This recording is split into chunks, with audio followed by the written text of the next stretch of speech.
This podcast and the experiences detailed reflect the stories and opinions of persons interviewed or members of the public and do not represent the viewpoints or positions of the New York State Office of Children and Family Services.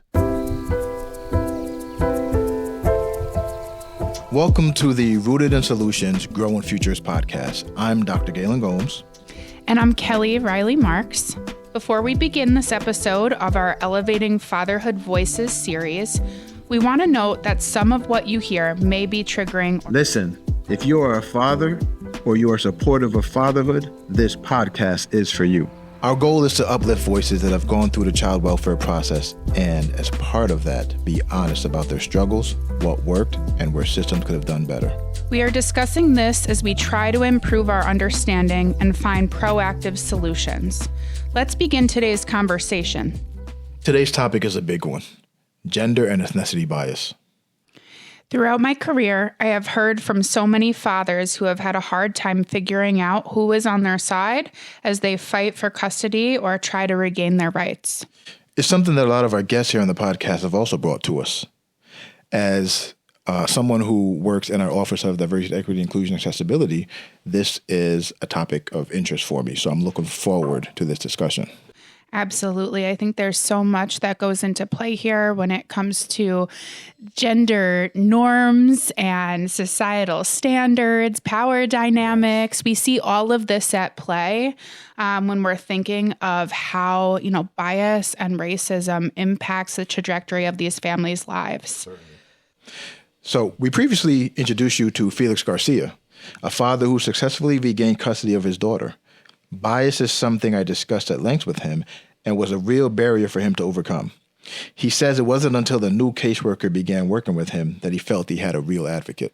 Until this caseworker came, it was a Caucasian judge and a Caucasian caseworker, which will come and visit. They have a caseworker here that comes to see your house and, check the room of the child, make sure you have food, things like that of the nature. She would go and visit on days where he had her, so she got to see times where he interacted with her and had good times and have food. She would come on days, because I obviously had very, very little time with her, so she would come on days where I couldn't. So she was, in my eyes, kind of biases. She would say, like, she loves, her papa. We don't want to take her away from papa. She wouldn't even address him by his name. She would address him as, like, papa. So in my mind, it was like she already had it made up in her mind that she was moving in that direction. Like, she didn't feel like, I felt like I didn't have a chance.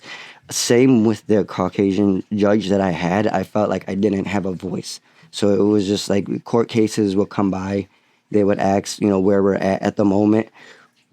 Everybody figures out a time and date to meet next, and it'll move on. And it's just like, I felt like I didn't have a chance to say anything. It wasn't until they rotated the judge, and I had an African-American judge, and they rotated my CPS worker and had an African-American CPS worker, to where I felt like I had hope because she gave me a voice. She was noticing things in the case that were obvious and apparent for a long time, but she was the one who brought these things to her attention. She was the one who helped me get, financial help with daycare once I had her. She informed me. She was very, very informative, compassionate, fair, and gave me a voice, brought the things into the court's attention that I felt needed to be addressed for a long time. But prior to that, I felt like I had no chance. Like, this was very, bias. Everybody, it seemed like they had it set in their mind already that, and like I said, he's way more financially stable than I am. So I felt like it was a money game at that point. Like, he has more money than I do now. He can set her up better. It just seemed like it was already out of my reach. Kelly, I think that's such a testament to that, sentiment of to the world, you're one person, but the one person you can be the world. The way that Felix was able to encounter, an individual who was willing to go to bat and really inform him of his rights. Absolutely. And I think, that initial first feeling of feeling like this was out of his reach, right? He really needed a champion or someone to help him navigate this system because, as he said, it felt out of his reach, and that feels like a mountain to climb when it comes to your daughter. Yeah, and to be going through processes like these on your own, or at least feeling like you're on your own, can be very daunting. Absolutely. We are so honored to have today's guest with us to help explain how we can continue uplifting fathers and their families. Kenneth Braswell is the founder of Fathers Incorporated. Nationally renowned, Kenneth works to build healthy familial bonds and train fathers about their roles in their children's lives. Kenny, thank you so much for joining us today. In your 30 years of experience managing and leading fatherhood and community programs, what are the top 3 things you have learned? First of all, thank you so much for inviting me to have this conversation. It is such a critical conversation to have, particularly as we're talking about, fatherhood, child welfare, and families and children, right? Because that's why we do this work.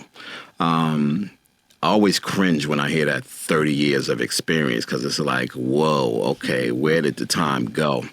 And so I've learned a lot of things over those 30 years, and it is sometimes difficult to pick what are the top 3 things, but I think that these 3 are extremely important. The first one is the power of presence, right? We always kind of think about fathers in the sense of what they can provide for their families and how they protect for their families. And a lot of the lessons that we are trying to teach our dads, particularly in our programming, is that presence is important, not perfection. And that you do not have to be perfect to be a parent.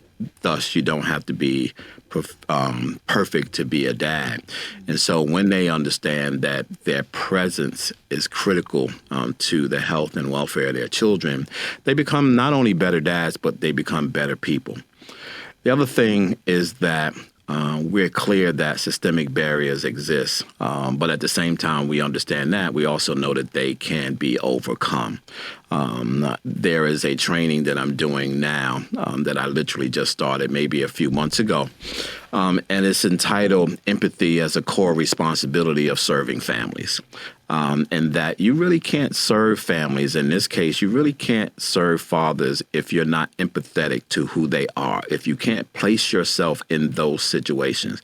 Being sympathetic is one thing. Sympathy allows you to be able to voice your support, but walk away and not leave any skin in the game.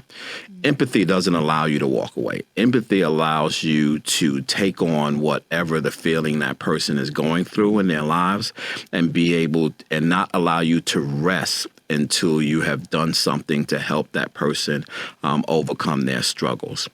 And then the last thing, which is what I've based the last 20 years of my life, specifically in fatherhood, but 30 years in community service, and that is that fathers need support. They need, if we're going to ask them and hold them accountable for the expectations of being parents in the lives of their children, we also have to make sure that we're in position to help them in the areas that they need help with. Not one of us who have ever had children got a manual when our child was born. We learn how to be parents based on how we were parented.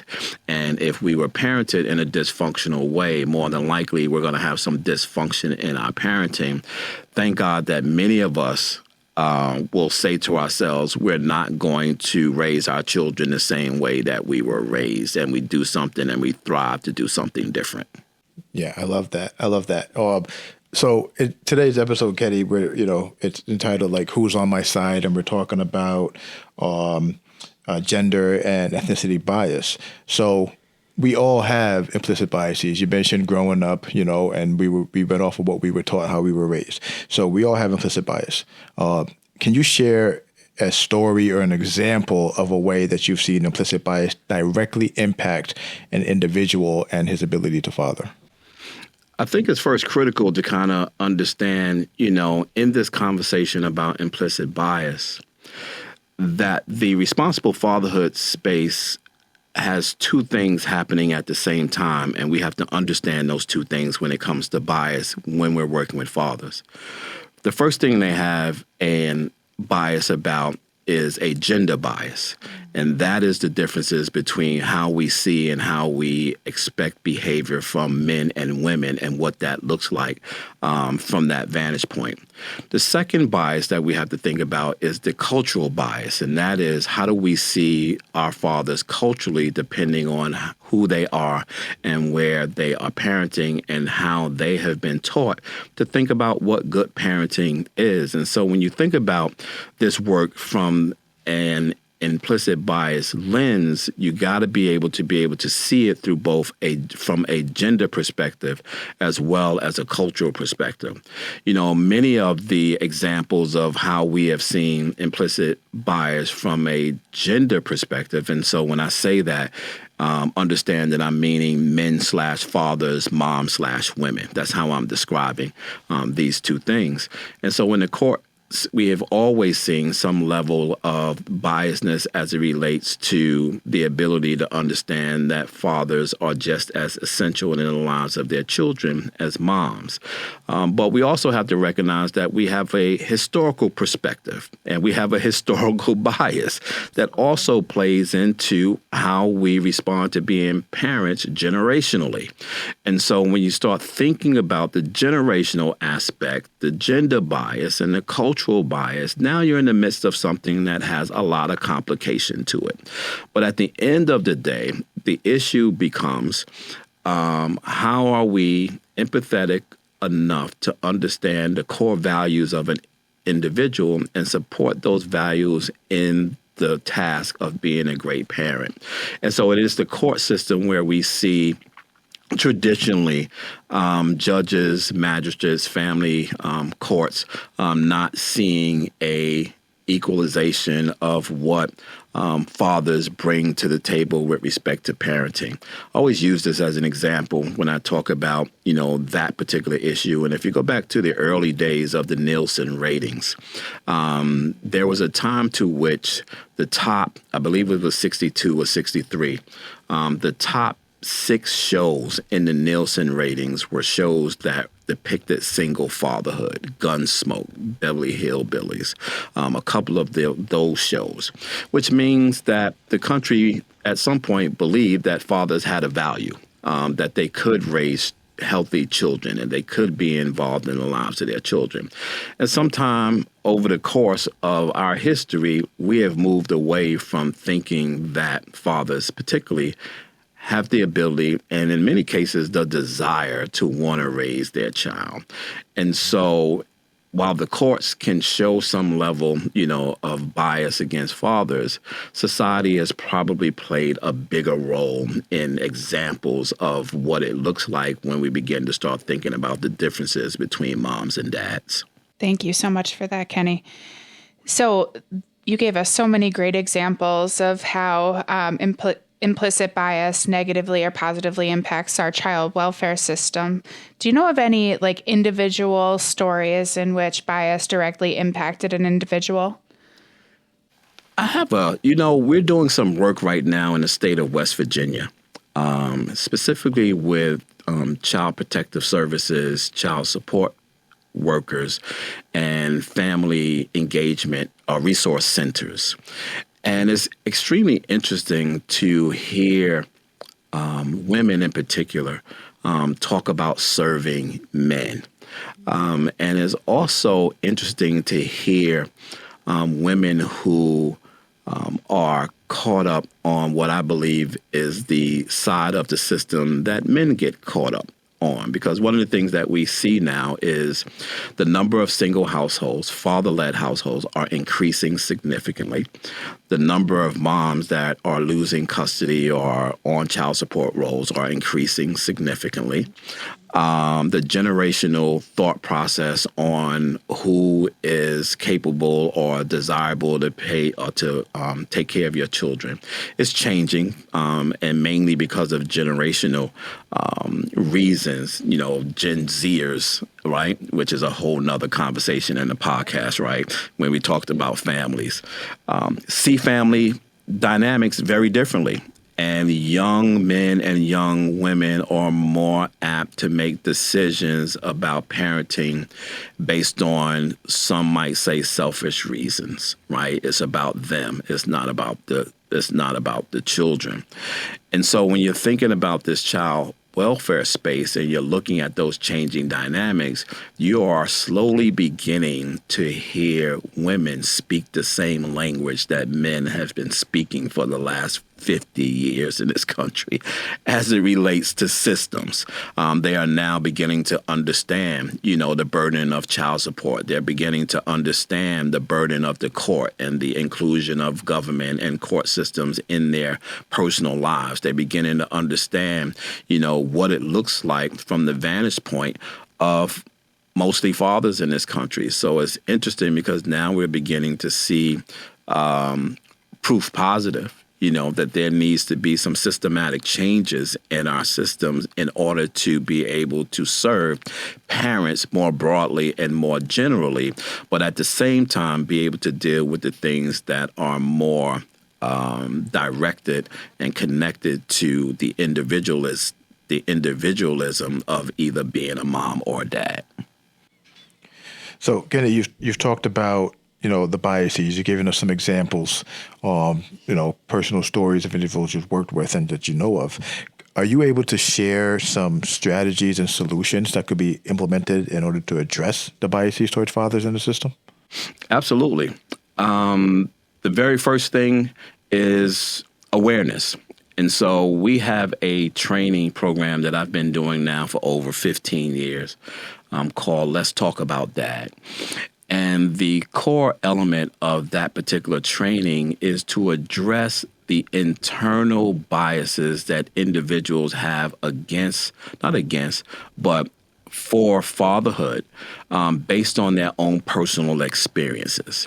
And so it's very difficult to be hurt and not transfer hurt into the very person that you're trying to serve.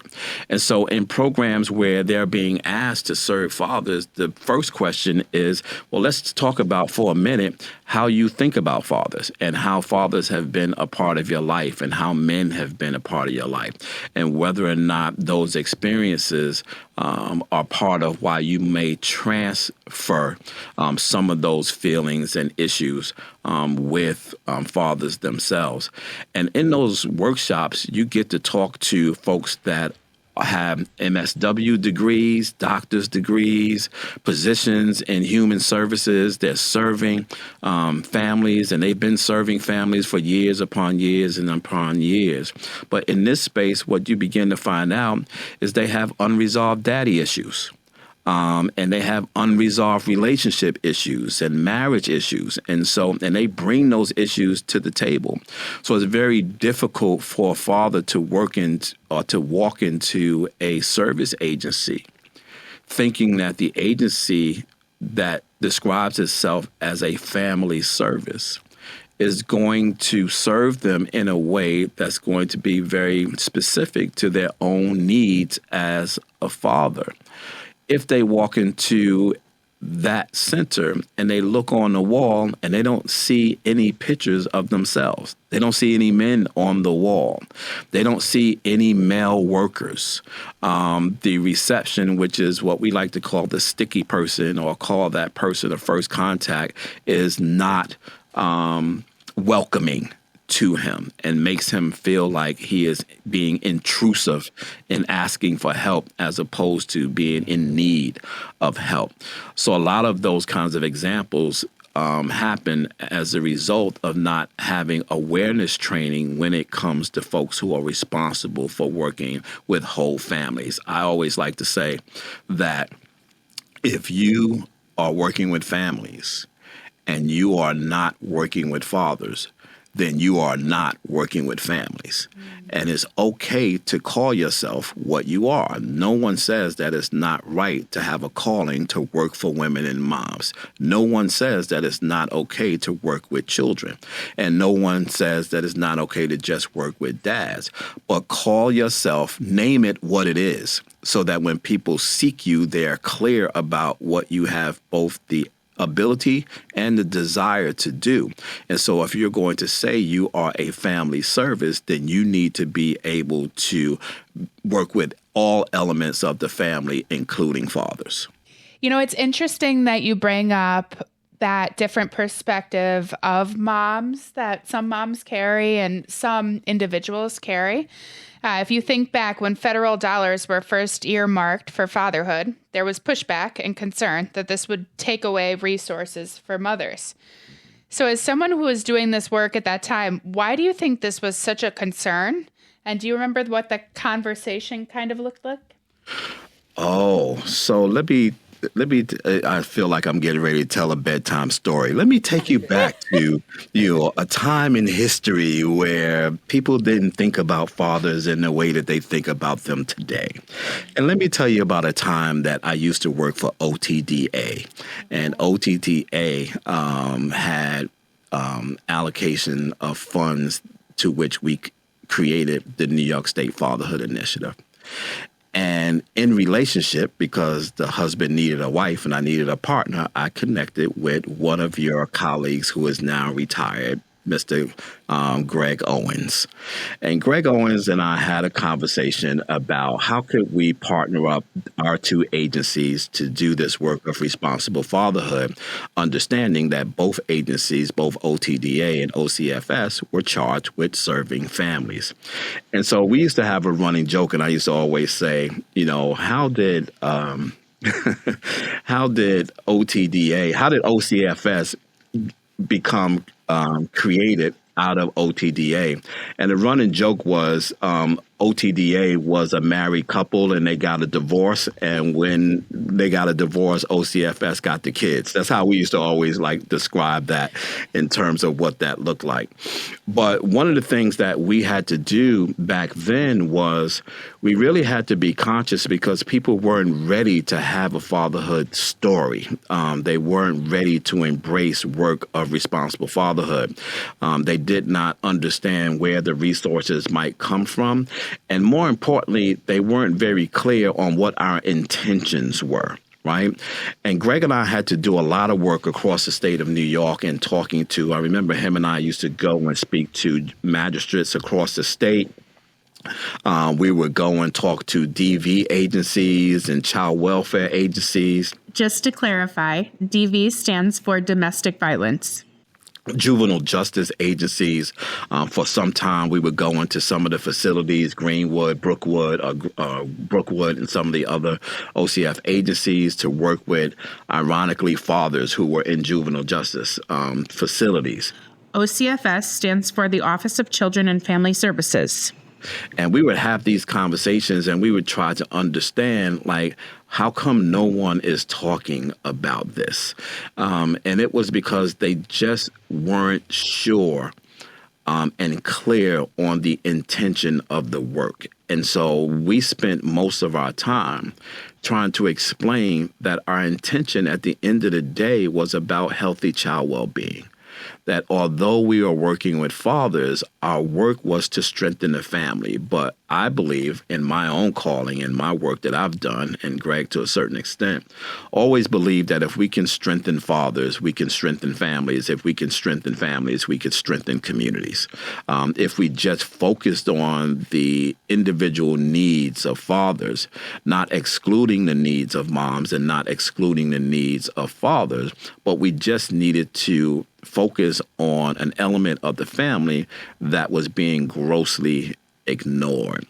And so I remember spending a lot of time speaking and visiting DV agencies around the state of New York and talking to them about the work of responsible fatherhood and how the intention of the work was not to put moms and women and children in harm's way. That what we were trying to do was build environments and atmospheres so that families could strive. And one of the ways that had to occur was to be realistic about what the data was saying to us and what research was saying to us, and to not allow ourselves to fall into the myths of what we thought about men and fathers, but to rely on the research since we relied on it for everything else. And one of the things that I used to say in the DV space was that although we understand and we're clear that 95% of DV cases are perpetrated by men, not all men are perpetrators. And so you can't begin to look at programs and services that start off with the notion that you're dangerous.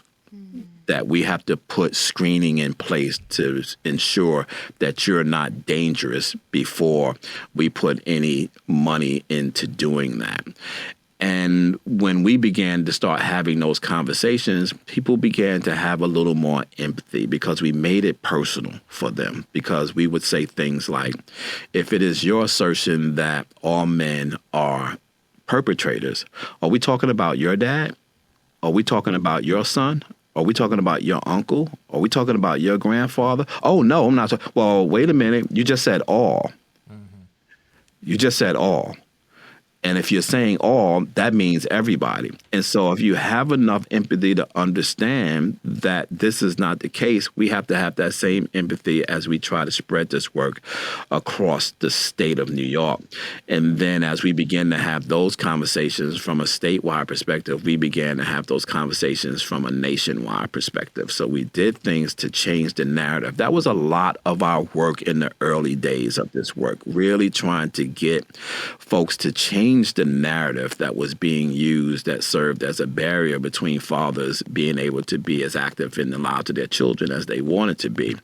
We also had to do some work around child support and to begin to start talking about the impact that child support enforcement was having on fathers, particularly low-income fathers across the state of New York, where those fathers back in those days were being described as deadbeat. And what we learned about them is that they were dead broke. But their desires to be in the lives of their children were the same, regardless of what their personal or their financial circumstance was. It was their economic issue that was at play that we had to address, and it was the societal narrative that we had to change to get people to understand. And we did that with the work that we were doing out of OTDA with the New York State Fatherhood Initiative and the monies and the programs that we had across New York State, because those individuals that were in that program had to have child support orders. And so we were able to focus on dads who had child support orders. And what we learned after 5 years of the program through an evaluation study by Urban Institute is that at the end of 5 years, we were actually collecting more in child support from those fathers than the cost of the program itself. And the interesting thing about that is we never, ever in the 4.5 years that I was there pitched services and programs in an effort to get fathers to pay child support. Our only messaging to them was we wanted to provide you services so that you would be more equipped to serve your families. And as a result of equipping them to be able to do that from an employment perspective, from a soft skills perspective, and others, they were able to then do what they desired to do in the first place, and that was take care of their children, and it bared out in the numbers. So a lot of that work in the early days were around convincing people that the work had relevancy, and that the goal of the work, which is to make sure that we understood that dads are essential in the lives of their children, were heard, was manifested, and was supported. OTDA stands for Office of Temporary and Disability Assistance. Kenny, the perspectives that you're sharing are so incredible, even in the language choice. So as someone who is so steeped in this work, what models are out there on a state level that you would like to see emulated? The first thing, I think now, because we're looking at some state models now that are doing some incredible work in very different ways. And I have to lean back into New York State because we did some incredible work in the state of New York. Both OTDA and OCFS did some incredible groundbreaking work that has still not been cultivated by the broader work of responsible fatherhood in terms of statewide services. We left behind not only great work, we also left behind reports and evaluation that talked about how our programs worked well throughout the state of New York. I was proud to be able to travel across New York State from the tip of Long Island to the edges of Chautauqua County to the corners of Buffalo and Erie County to the middle of Birmingham and Syracuse and Utica, and going around the state of New York talking about responsible fatherhood and training agencies and talking to family madrasas about how they could have more empathy, and how when having more empathy, they can play a huge role in strengthening families in their communities without not being so punitive in the nature of how they were trying to encourage fathers to be in the lives of their children.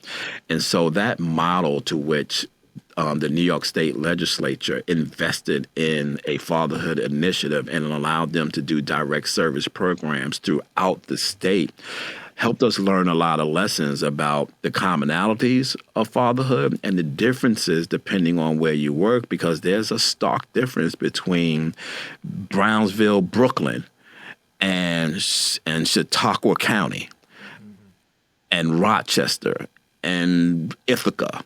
And I can go around the state and show you the stark differences of what it looks like economically and societally, but they all had things in common, particularly when it came to parenting.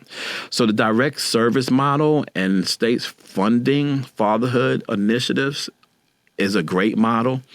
You see the state of Ohio have now taken on some of that.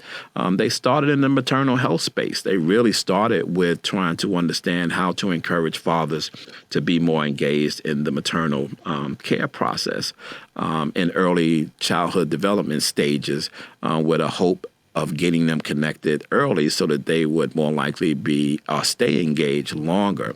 And now they're providing funding for smaller agencies to do different levels of work around the state of Ohio.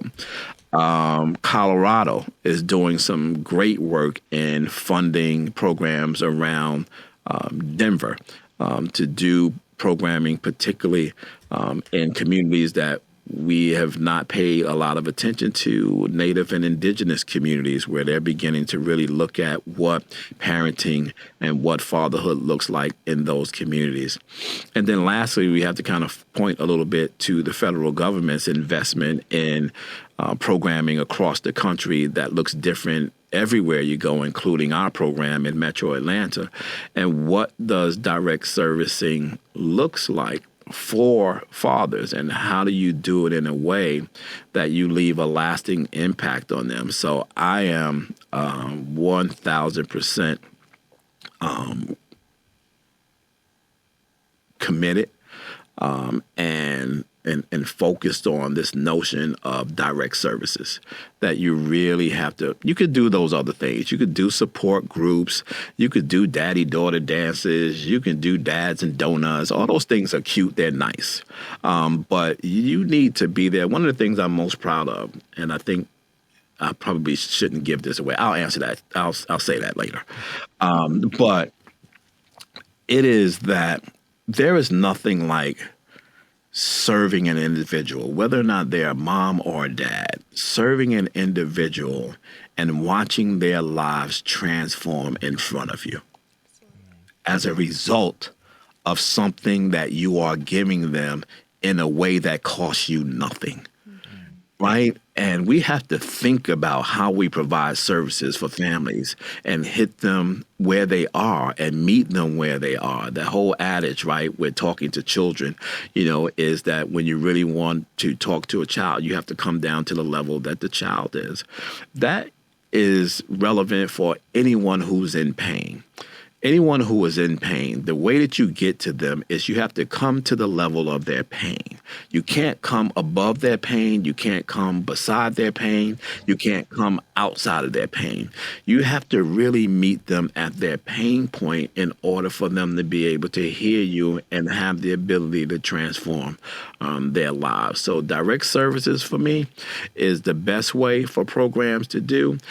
Work around responsible fatherhood. But the other piece is also state policy assessments and looking across the agencies in a particular state, whether it is housing, whether it is mental health, whether it is jobs, whether it is family dynamics, and looking at those agencies and seeing where policies exist that are serving as hard barriers from fathers to be engaged in their lives, and removing those barriers so that it is more likely that a father can be engaged in the lives of their child without having a policy that restricts them from doing so. Thank you, Kenny. That so resonates with both of us. So we're going to take it a little more personal here. Who has influenced your journey as a father? So in a weird way, my own biological father, who I didn't meet until I was 23 years old, and my stepfather, who came into my life early on in my life, but I didn't see a lot of him because he was a street guy, became incarcerated in the state of New York, and turned his life around, and really became the man I think that he was destined to be. So in a weird way, I'm actually writing a memoir now, or I'm starting to write a memoir now called Echoes of My Father. And the reason that I titled it Echoes of My Father is because I believe that both presence and absence leaves echoes in your life.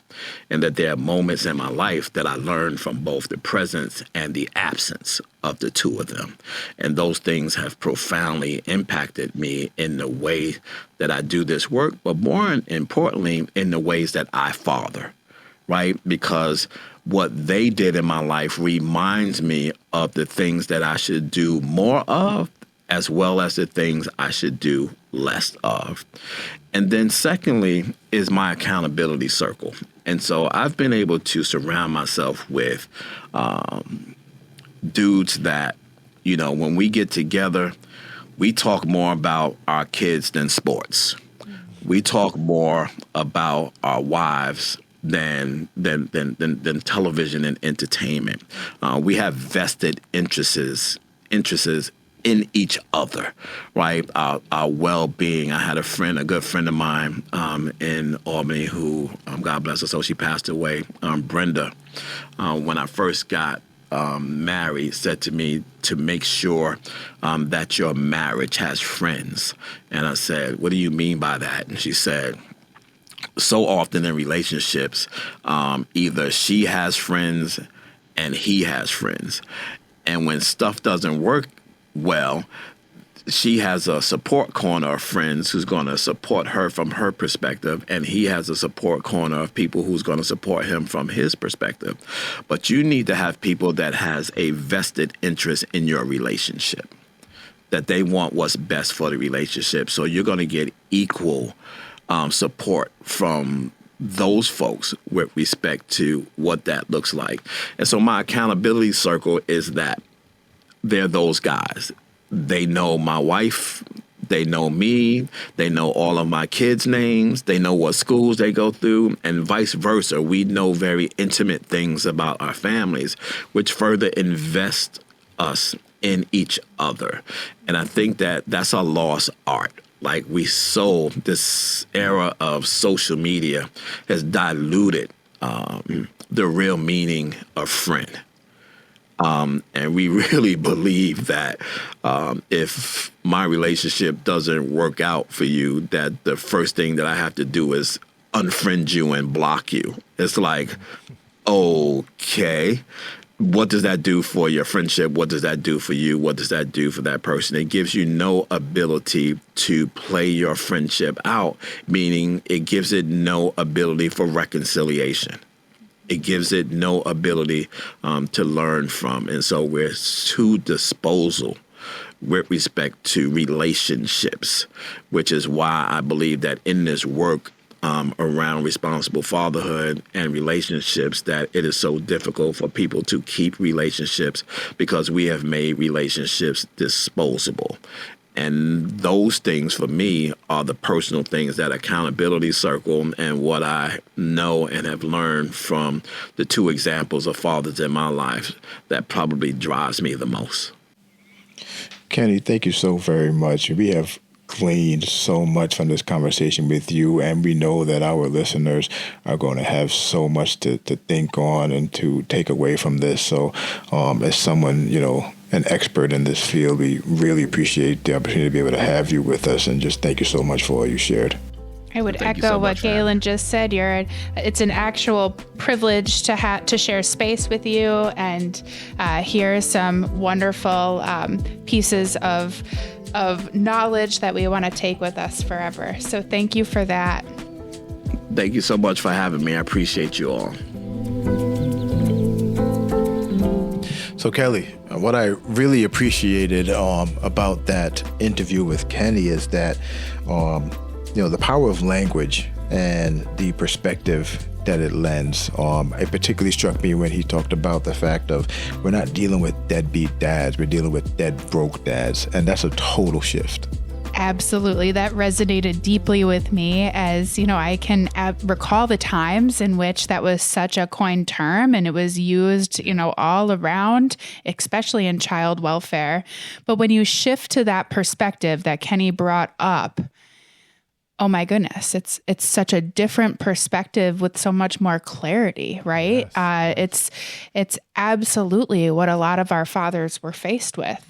Yes. And I think, there's a number of things we talked with him about offline that we hope to be able to maybe in the future bring him back or be able to share some of the insight and knowledge that he shared on those topics as well. But he is such a vast knowledge and so rooted and grounded in this work from the beginning. Yes. That is so powerful. Yeah, he, spoke on the fact that he was at some of the initial marches that occurred in New York State as a young kid, actually. Yeah. And so it's so cool to see him such a champion of this work. He clearly eats, breathes, and sleeps real fatherhood engagement and working with dads to be the best that they can be. Certainly. This is a topic that we could spend all day unpacking. Felix is a true success story, and it's been insightful to hear from Kenneth about the tools he uses to help fathers daily. In my conversation with Felix, he discussed the differences he saw in the way systems viewed mothers versus fathers. Here's what he said. The dad is under a magnifying glass. And like I said, it was like the mother had a pattern of constantly relapsing and going back to, rehab. And I felt like had the shoe been on the other foot with something way less minute than that, I would have got hung to the wall. So it felt like the mother kept getting chance after chance after chance after chance as I had to jump through a flaming hoop and still degressed in the court. Felt like it was a very one-sided thing. Felix is, echoing some of the sentiments through his experience that Kenny spoke on, and to be able to have Felix's perspective on this is very powerful to this conversation. This series has been really enlightening, and I hope you have felt the same way as listeners. While this may be the final episode of our Elevating Fatherhood Voices series, we do not want it to end the conversation. At OCFS, we remain dedicated to finding solutions, which we know may change over time. We thank all of our guests for sharing and trusting us with their stories. We also want to provide a bit of an update about where Felix Garcia is today. He was able to regain full custody after a multi-year battle. His daughter is going through all the phases that come with childhood, from playing with dolls to using her dad to test out makeup. Honestly, I see nothing but joy ahead right now. She's starting to get, like I said, she's 6 now, going on 7. So now she's getting her voice. She's being able to talk, so she's getting smart. So now finding out things that she likes. I have her in gymnastics now, so she likes doing her little gymnastics things. And so just seeing her grow, moving forward from this is just a joy and a journey all in its own. And like I said, there's no manual really, so there's a constant change, to parenting. What you did at 5 doesn't, work at 7. So now you have to teach her new ways and new solutions to figure out certain things, and she's gonna get new problems. So it's exciting. It's exciting definitely for me to be able to be a part of that and to be able to instill this knowledge on her and these good morals on her so she can take them with her through life and see how she handles. As Felix describes it, it's a team effort and one that his daughter's mother and family are very much part of, which is something he found important. Again, thank you so much for listening. For additional resources, please visit our website, ocfs.ny.gov. Our team wanted to extend our thanks and appreciation to our leadership, Associate Commissioner Trish Manty, Deputy Commissioner Gail Gahagan-Pratt, Chief Diversity Officer Angelica King, and our Commissioner, Dr. Damia Harris-Madden, for supporting us on this project.